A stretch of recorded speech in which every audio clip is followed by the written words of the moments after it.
teman-teman, nama saya Garina Saputri sebagai moderator.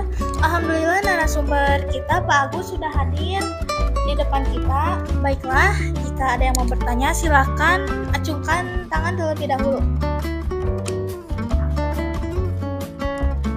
Baiklah Quinsa, ada yang mau ditanyakan kepada Pak Agus?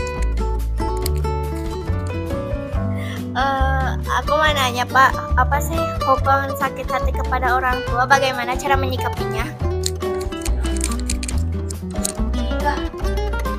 Alhamdulillah anak-anak pertanyaan sudah disampaikan oleh teman kalian, yaitu Quinsa bertanya tentang bagaimana sikap kita apabila kita menghadapi ibu yang galak misalnya, yang kali-kali menyakiti kita. Anak-anak ya, apapun yang dilakukan ibu kita, meskipun kita merasa misalnya sakit karena dimarahi, tidak dilakukan berbuat adil, misalnya pilih kasih dengan kakak kita, adik kita ya, misalnya sikap kita pertama tentu saja harus sabar, tidak boleh melawan sama orang tua. Kenapa?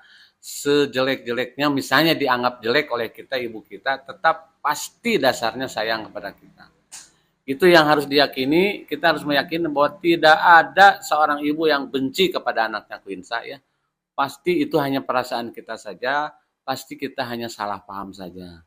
Jadi kalau misalnya ibu kita, ayah kita keras kepada kita, pasti tujuannya adalah sayang, ingin memperbaiki kekurangan kita. Nah itu aja ya yang bisa dijawab oleh Pak Agus. Tetap kita tidak boleh melawan sama orang tua, bahkan mengatakan saja tidak boleh. Wala taqulahuma janganlah kalian berkata kepada ibu, apalagi ibu lebih-lebih ya. Oke, terima kasih Pak atas jawabannya. Selanjutnya ada yang mau bertanya lagi? Aku. Baiklah, Vina, ada yang mau ditanyakan kepada Pak Agus? Ada. Pak, apa hukumnya suka sama orang yang berbeda agama? Ya. Alhamdulillah pertanyaan yang kedua dari Pina yang bertanya tentang perasaan seorang wanita yang sudah menginjak puber pertama ya.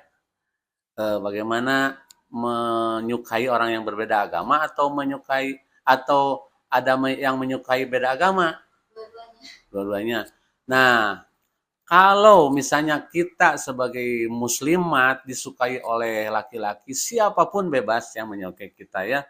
Tidak boleh kita menghinanya atau apapun. Baik dari non-Islam atau orang Islam yang menyukai kita sebagai muslimat ya, kita alhamdulillah berarti udah ada yang menyukai, berarti kita punya kelebihan. Tapi yang jadi masalah apabila kita menyukai orang non-Islam, itu yang bermasalah. Ya, kalau hanya suka sih tidak jadi masalah. Misalnya gini, ada orang non-Islam ganteng, kita suka nggak apa-apa, wajar, manusiawi. Yang tidak boleh itu jatuh hatinya. Ya, kita harus menjaga diri jangan sampai terjadi kita lebih dari suka. Kenapa? Itu berbahaya. Kalau sudah yang namanya jatuh cinta itu sulit dikendalikan. Jadi dari awal kita harus menyukai itu yang sesama, seiman, seagama. Ya, sejelek-jeleknya laki-laki kalau imannya bagus, ketakwanya bagus, itu yang harus diutamakan daripada orang non-Islam meskipun ganteng, meskipun cakep kayak Pak Agus, jangan mau ya.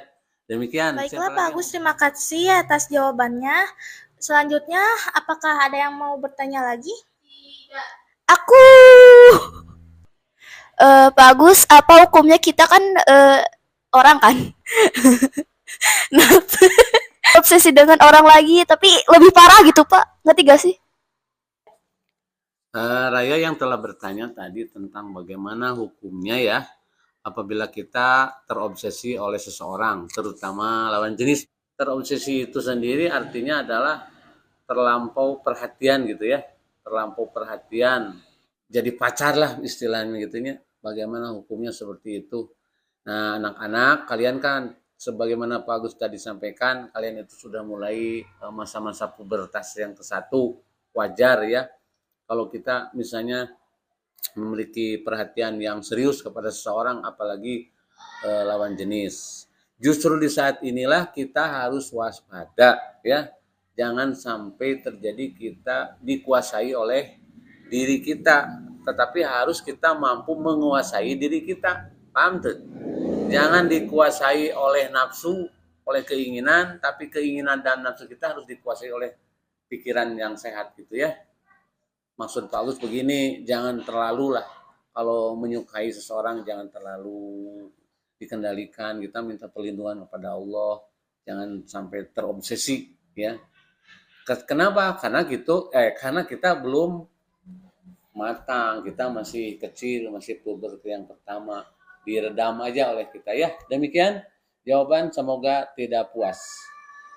Baiklah, kita kembalikan lagi kepada Garini untuk selanjutnya. Terima kasih teman-teman yang sudah bertanya kepada Pak Agus. Semoga bermanfaat bagi kita semua dan terima kasih juga kepada Pak Agus yang mau menjawab pertanyaan-pertanyaan yang telah teman-teman sampaikan. Kita akhiri tanya jawab ini. Maaf jika ada salah kata. Terima kasih atas perhatiannya. Wassalamualaikum warahmatullahi wabarakatuh.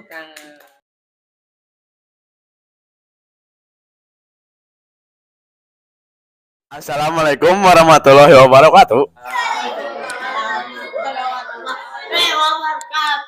Teman-teman, narasumber kita sudah hadir di antara kita.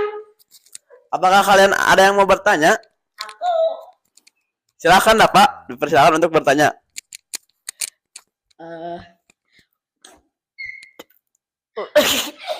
Usia domba yang baik dikorbankan berapa, Pak? Telah bertanya.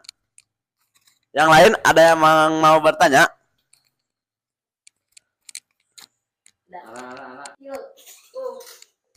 Baik, kepada Ara, dipersilakan untuk bertanya. Apa saja niat haji? Terima kasih telah bertanya. Ada yang lainnya, ada yang mau bertanya juga? Silakan David, mau bertanya apa? Apakah ketika kurban harus pisau yang sangat tajam? Terima kasih David, nanti dijawab oleh Pak Agus. Yang lainnya, ada yang mau bertanya lagi?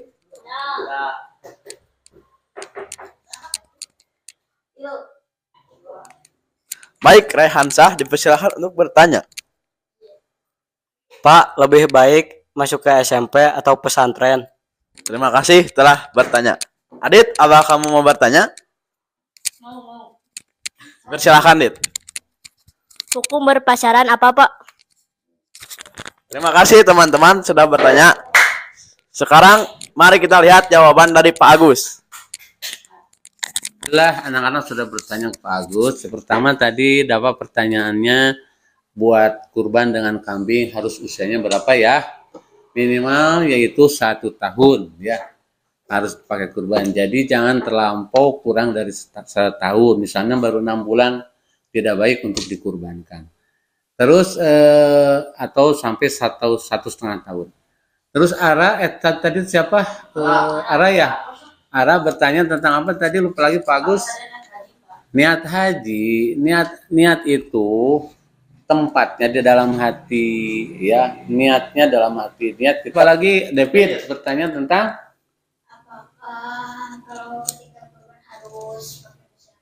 Nah, salah satu adab menyembelih itu adalah pisaunya harus tajam, wajib ya, hukumnya harus tajam. Kalau tidak tajam tidak boleh digunakan untuk menyembelih karena mendolimi. Terus Raya Hansah bertanya, bagus sekali pertanyaannya, apakah kalau setelah selesai di kelas 6 lulus dari kelas 6 lebih baik ke SMP atau ke pesantren? Kalau menurut Pak Agus lebih baik ke pesantren ya. Karena pesantren itu bukan menjanjikan dunia, tapi juga menjanjikan akhirat ya, itu yang lebih baik. Dan cari pesantren yang bagus, yang modern seperti di Pajagalan ya, di Ciganitri, Pajagalan, atau di kalau yang jauhnya di Tebu Ireng, Jawa Timur, itu bagus ya pesantren. Itu yang terakhir yaitu Adit, hukum pacaran itu, hukumnya pacaran itu haram. Ya, tidak boleh. Tapi kalau menyukai selawan jenis boleh, kalau selama suka, tapi tidak boleh ada body contact. Nah, yang dimaksud pacaran body contact atau bersentuhan badan itu tidak boleh ya. Jadi buat usia kalian sebaiknya jangan dulu memikirkan tentang pacaran. Meskipun sudah ada rasa, misalnya ada rasa suka kepada lawan jenis yang cantik, tahan aja, jangan diikuti kehendaknya. Kecuali kalau kamu sudah selesai SMA atau sudah SMA gitulah kelas 1 pantas. Kalau SMP belum pantas ya. Demikian pertanyaan-pertanyaan yang telah disampaikan dan jawaban dari Pak Agus mudah-mudahan tidak puas. Akhirul kalam. Assalamualaikum warahmatullahi wabarakatuh.